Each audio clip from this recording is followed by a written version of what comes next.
Uno degli obiettivi di questa amministrazione è la promozione del territorio. Ciò passa attraverso anche la possibilità di poter dare servizi ai visitatori che arrivano a Realmonte, quindi a tutti i turisti che arrivano a Realmonte. Nell'ambito delle iniziative che il Comune ha portato avanti c'è anche quella del collegamento del centro abitato con le località di Caporossello, Punta Grande e Scala dei Turchi.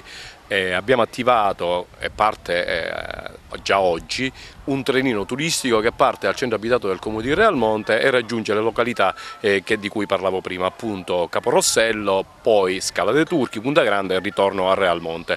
È un'ottima iniziativa che permetterà di collegare coloro che risiedono a Realmonte con le località balneari.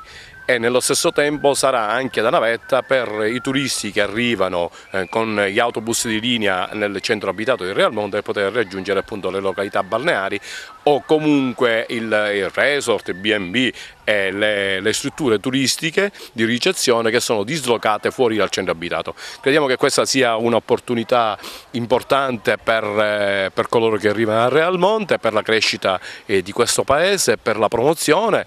È partita quest'anno un po' in ritardo perché abbiamo dovuto sbrigare tutte le faccende burocratiche che c'erano, quindi autorizzazione da parte della Regione, la motorizzazione e quant'altro. Già a partire da prossimi anni partirà ovviamente prima, ma già siamo in piena stagione estiva e questo è un servizio importante per tutti e quindi io sono veramente felice che ci sia questo importante collegamento del centro abitato, dicevo, con le località balneari.